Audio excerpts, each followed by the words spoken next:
What happened to Cain after killing Abel? He committed the first murder in human history, and then he simply walked away. No prison, no execution, no divine erasure from the face of the earth. The man who killed his own brother, who looked into Abel's eyes and ended the very first innocent life, was allowed to leave. More than that, he was protected, marked by God himself, so that no one would dare touch him. But why? That question has haunted theologians, scholars, and philosophers for thousands of years. Because the biblical account doesn't end with the punishment. It doesn't end with Cain weeping at the edge of a field soaked in his brother's blood. It continues, and what comes next is stranger, darker, and more contested than almost anyone realizes. Where did Cain go? The text says he traveled east to a land called Nod. But what was Nod? Ancient sources describe it in ways that don't match any place on any map. Some scholars argue it wasn't a place at all. Some say it was a psychological state, a metaphor for restless exile. Others believe it referred to a real region, one that already contained people, possibly cities, possibly civilizations far older than the narrative suggests. And then there's the question no one can quite answer cleanly: who was already living there? Because when Cain arrived in Nod, something the text treats as entirely unremarkable happened. He found a wife, he built a city, he started a dynasty. But if Adam and Eve were the first humans, if their two sons were among the only people alive on earth, where did Cain's wife come from? Who were the people he feared would kill him as he wandered? Who populated the city he built? These aren't fringe questions invented by skeptics. They are among the oldest theological debates in recorded history, argued by Jerome,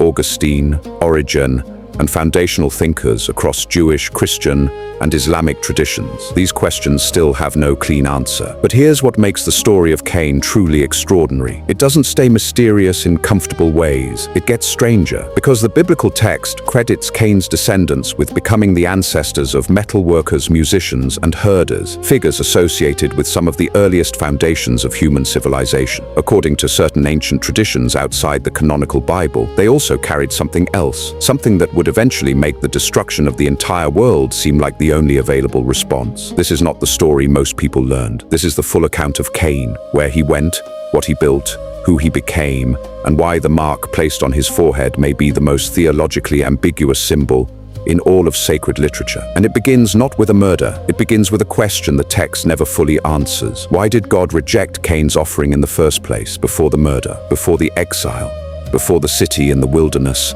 and the dynasty that followed? There was a world so new, it barely had language for itself. Try to imagine it. A landscape without roads, without the accumulated sediment of 10,000 years of human memory. No borders, no ruins of previous civilizations to warn or inspire. The earliest chapters of Genesis describe a world in its first breath. Rivers running clean from their sources, ground rich and unbroken, the sky unmarked by the smoke of industry or war. This was the world Cain and Abel were born into, and it was, by any measure, the most intimate world that has ever existed. Two brothers, two parents, and the vast, uncharted earth stretching away in every direction. But intimacy does not mean peace, and smallness does not mean simplicity. Scholars of ancient Near Eastern culture emphasize that the world described in early Genesis is not a primitive one, in the sense we typically imagine.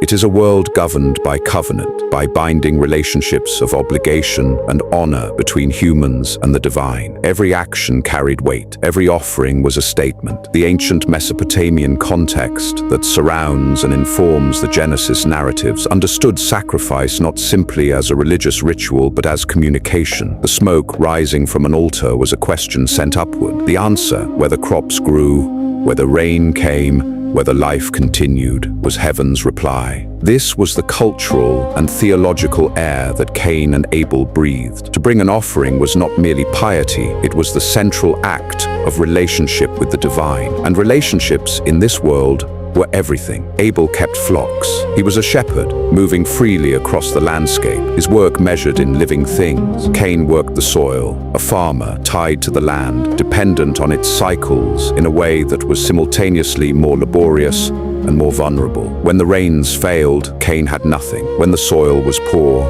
Cain went hungry. And into this world of unequal burdens, both brothers brought their offerings to God. Abel brought the firstborn of his flock, the best he had, the most costly thing he owned. Cain brought an offering of fruit from the ground. God regarded Abel's offering. He did not regard Cain's. The Hebrew is spare and final. The Lord had regard for Abel and his offering, but for Cain and his offering he had no regard. And Cain was very angry. His face fell. This detail, the fallen face, the anger, is one of the most psychologically acute moments in the entire Hebrew Bible. The writer is not describing a man who has merely been inconvenienced. He is describing a man whose sense of self has collapsed. In a world where divine favor was the measure of a person's worth, rejection was not disappointment, it was obliteration. God speaks to Cain in this moment, and what he says is deeply important because it is often overlooked. He doesn't simply condemn, he offers a choice. Why are you angry? If you do well, will you not be accepted? And if you do not do well, sin is crouching at the door. Its desire is for you, but you must rule over it. The language here, sin crouching at the door like an animal waiting to spring, is one of the most vivid metaphors in all of Genesis. Ancient Jewish commentators read it as a warning about the nature of the impulse toward evil. It is not inevitable, but it is patient, and it waits for the moment when the will weakens. Cain did not rule over it. What happened in the field between the two brothers is described in the text in fewer than 20 words. Cain spoke to Abel. They went into the field. Cain rose up against his brother and killed him. The brevity is devastating. No drama, no extended confrontation, just the fact. And then the ground received its first blood. The image the text uses, the ground opening its mouth to receive Abel's blood, the blood crying out, would have resonated deeply with ancient Near Eastern readers. The earth, in Mesopotamian cosmology, was not inert. I was aware. Blood shed upon it created an obligation that could not simply be walked away from. The land itself became a witness. God came as he had come before, moving through this world. And he asked, "Where is your brother Abel?" Cain said, "I do not know. Am I my brother's keeper?" Most people know the shape of what followed. Cain is cursed. The ground will no longer yield to him. He will be a fugitive and a wanderer on the earth, cut off from both the soil and the presence of God. But the details, read carefully, refuse to behave. The first thing that stops a careful reader is simple. God doesn't kill Cain. The punishment of the world's first murderer is homelessness, a kind of agricultural disability. The proportionality seems off, and ancient commentators knew it. Augustine wrestled with it openly. Some argued God was establishing a principle. Only God has the authority to take human life in judgment. Others argued Cain's survival was mercy, pure and inexplicable. Then Cain does something remarkable. He argues back. "My punishment is greater than I can bear," he says. He tells God that anyone who finds him will kill him, and God, responding to that fear, places a mark on Cain and declares that anyone who kills him will suffer sevenfold vengeance, divine protection for a murderer. And this is where historians become deeply divided, because when Cain says, "Anyone who finds me," who is he talking about? The text contains, at this point, only a handful of living human beings. There is no mob. There is no community of avengers, and yet God takes the threat seriously enough to respond with a mark of protection. Most traditional interpreters offer the logical answer. Adam and Eve had other children not yet mentioned in the text. Genesis 5 does mention other sons and daughters, though without specifics. This remains the most textually grounded response. But the question of when those other children existed and where exactly they were living, the text provides no guidance. What the text does provide is a name, nod, a direction, east of Eden, and a single startling verse that has generated more debate than almost any other in Genesis. Cain knew his wife, and she conceived and bore Enoch, and he built a city and called the name of the city after the name of his son, Enoch. A wife produced without explanation, a city built by a man condemned to wander. These two facts, the unexplained wife and the impossible city, are the twin pillars on which centuries of hidden tradition would eventually build something extraordinary. But then, the story takes an even stranger turn. Outside the canonical text, in Second Temple Jewish literature, in Gnostic writings, in early Christian apocrypha, in Kabbalistic tradition, a far more unsettling picture of Cain takes shape. These traditions do not carry the authority of scripture in mainstream thought, and scholars are careful to distinguish them from established history, but they are ancient, and they preserve ideas about Cain Cain that the canonical narrative never addresses. The most striking of these traditions concerns Cain's parentage. In several ancient sources, including certain Gnostic writings discovered at Nag Hammadi in 1945 and strands of thought preserved in the Zohar, the central text of Jewish mysticism, there appears a recurring suggestion that Cain was not the son of Adam at all. One tradition suggests Eve conceived Cain with a being identified as Samael, a figure in Jewish angelology associated with accusation, death, and shadowed divinity. Another version frames this being as a lesser divine power who produced offspring in imitation of the true God. These are not identical traditions, and scholars do not treat them as historical fact. What they represent, most argue, is an ancient attempt to explain a theological problem. If God is good, and humans are made in God's image, how do we account for the capacity for premeditated murder appearing fully formed in the very first generation? Whether one accepts that framework or not, the traditions tell us something important. Ancient readers found the canonical account of Cain insufficient. They felt there was more to the story, and they went looking for it in places the official text didn't go. One of those places was the question of the mark itself. The canonical text identifies the mark only as an oti, a sign. The Hebrew word is entirely non-specific, but ancient sources filled that silence with striking specificity. The Midrash Rabbah offers multiple answers. One tradition says a horn grew from Cain's forehead. Another says God gave him a dog as a guardian. A third, and this one carries unusual resonance, says the mark was a letter, specifically the last letter of the Hebrew alphabet, Tav. In ancient Paleo-Hebrew script, the letter Tav was written as a cross, an X-shaped mark, or in some renderings, a shape resembling the later Latin cross. The implications of that symbolic shape on the forehead of the world's first murderer have not been lost on theologians across the centuries. Then there is the matter of the city. God has condemned Cain to be a wanderer, a fugitive,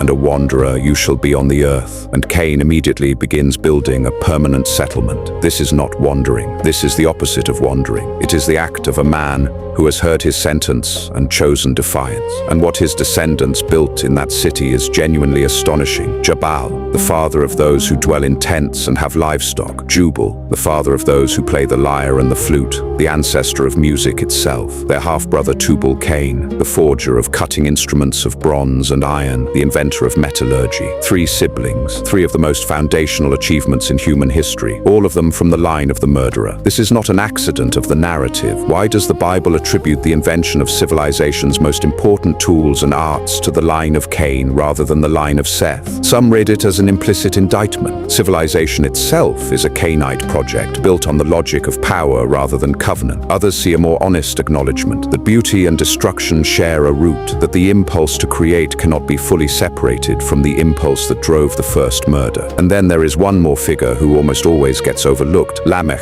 Cain's great-great-great-grandson, delivers what may be the darkest speech in the entire book of Genesis. He tells his wives, I have killed a man for wounding me, a young man for striking me. If Cain's revenge is 7-fold, then Lamech's is 77-fold. He takes the protective mark placed on Cain and transforms it into a principle of unlimited retribution. Whatever restraint existed in God's protection of Cain, Lamech has abolished it entirely. Some scholars see Lamech's speech as the true culmination of the Cainite line. Others see it as foreshadowing, a world so consumed by violence that the flood narrative becomes its dramatic culmination. The flood in this reading is not arbitrary. It is the answer to Lamech. What archaeologists discovered next raises an entirely new question. For most of the 20th century, scholars treated the Genesis narratives as theological literature, meaningful, but not traceable to specific places or periods through archaeology. The land of Nod was a literary construct. The city of Enoch was a symbol. That position hasn't been abandoned, but it has been complicated. Nod is placed east of Eden. If Eden sits somewhere in the Mesopotamian or Caucasian region,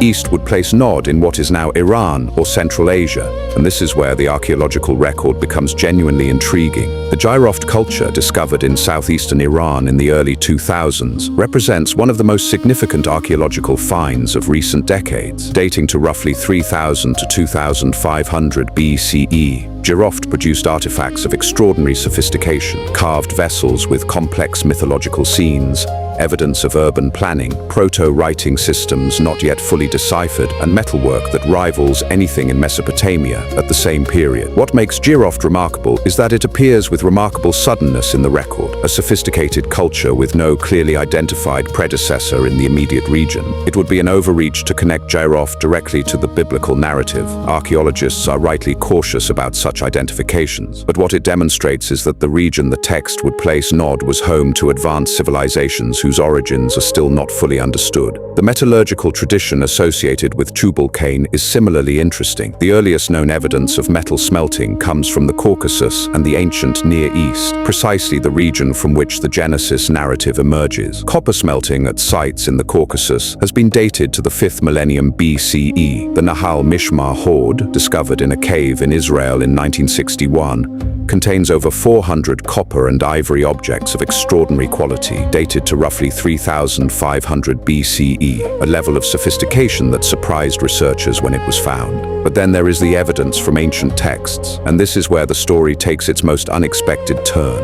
The Book of Enoch, a Jewish text from approximately the 3rd to 1st century BCE, considered canonical by the Ethiopian Orthodox Church and quoted in the New Testament letter of Jude, describes divine beings called the Watchers descending to earth and teaching humanity a series of specific skills: metalworking, the manufacture of weapons, music, and esoteric arts. Compare that list to the Cainite genealogy. Tubal Cain teaches metalworking, Jubal teaches music, Jabal establishes organized herding. The Book of Enoch attributes these exact same categories of knowledge to the fallen Watchers. Scholars working in Second Temple Jewish literature have proposed that these are two parallel versions of the same underlying tradition, one in which civilization's foundations come from a corrupted human lineage, and one in which they come from supernatural beings who transgress the boundary between divine and human. Whether they share a common source or one developed in response to the other is debated. What it suggests is that the ancient world had a deeply uneasy relationship with the origins of civilization itself. The skills that made human life possible, even beautiful, were understood to have arrived through transgression, through a murder,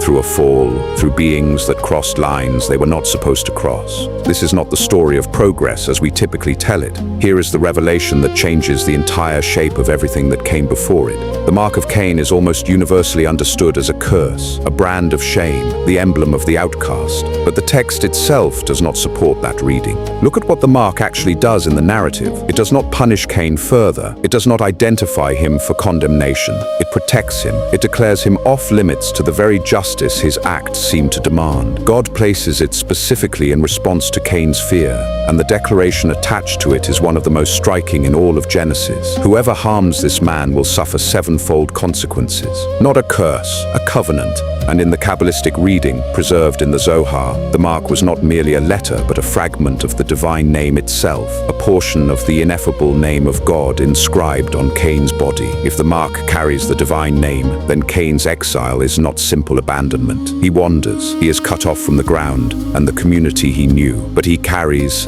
inscribed on his body, the signature of the God who exiled him. The city he builds in Nod is built under that signature. The civilization his children create, the music, the metalwork, the organized life of a settled people, emerges from a place that is simultaneously cursed and consecrated. Cain in this reading is not simply a villain. He is the first of a recurring human archetype. The one who crosses the line is expelled and returns transformed, carrying something the world needs, whether it wants. The mark forces a confrontation with a question the story ultimately refuses to resolve. What is justice and what is mercy? And when they conflict, which one wins? The text doesn't answer. God marks Cain and sends him east. The story moves to the city, to the genealogy, to Lamech and his terrible song, and then, without ceremony, shifts to the line of Seth and the first mention of people calling on the name of the Lord. Cain disappears from the text. The city of Enoch is never mentioned again. The flood comes. The world is remade, and the descendants of Cain,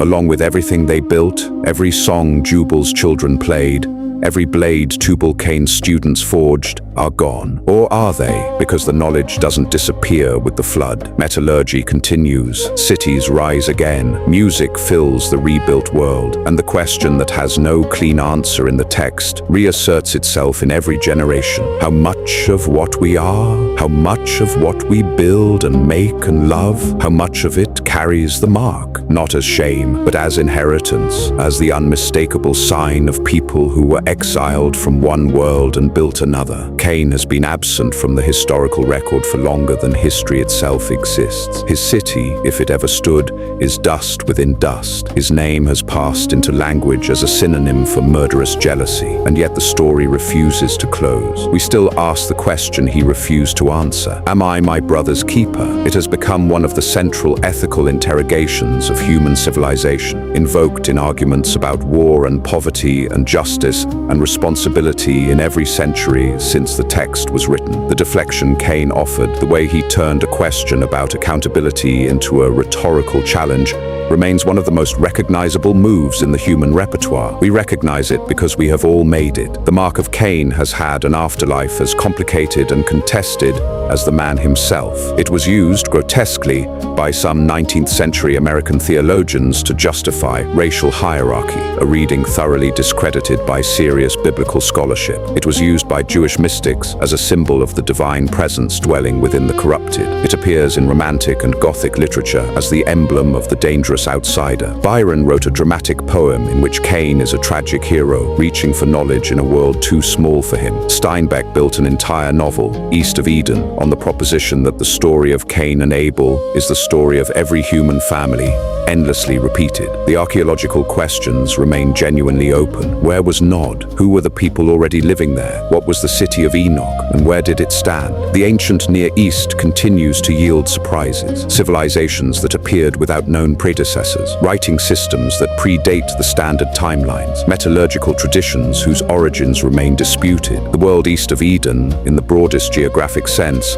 is still giving up its secrets. What the story of Cain ultimately offers is not a solved mystery. It offers something rarer, a mirror that refuses to flatter, a narrative so precisely aimed at the hardest questions, about violence and creativity, about divine justice and mercy, about what we owe each other and what we carry from those who came before us, that it has never stopped being relevant. We are, all of us, east of Eden in some sense. We live in cities whose foundations we didn't lay, using tools we didn't invent, playing music whose origins we've forgotten. We carry, in our cultural DNA, the achievements of people whose crimes we've also inherited. The question is not whether we are his heirs. According to the text, in one way or another we are. The question is what we do with the mark. And perhaps that is why the story of Cain has never truly ended. Because somewhere between justice and mercy, exile and civilization, guilt and redemption, we are still searching for the same answers. We are still living east of Eden. Thank you for joining us on this journey into the shadows of the past. If you enjoyed this exploration, be sure to like this video and subscribe to Ancient Mysteries and Lost Empires for more captivating stories from history's forgotten chapters. Each week we uncover the secrets of lost civilizations, vanished kingdoms, biblical mysteries, archaeological discoveries, and the unexplained events that continue to challenge what we know about the ancient world. If this story sparked your curiosity, share it with a fellow history enthusiast and help keep these remarkable stories alive. The ruins may be silent, the empires may have fallen, and the centuries may have passed, but the mysteries remain. And somewhere beneath ancient sands, hidden ruins, and forgotten texts, more secrets are waiting to be discovered. Until our next journey into the past, keep questioning, keep exploring, and keep searching for the truths history has yet to reveal. This is Ancient Mysteries and Lost Empires, where the past is never truly lost.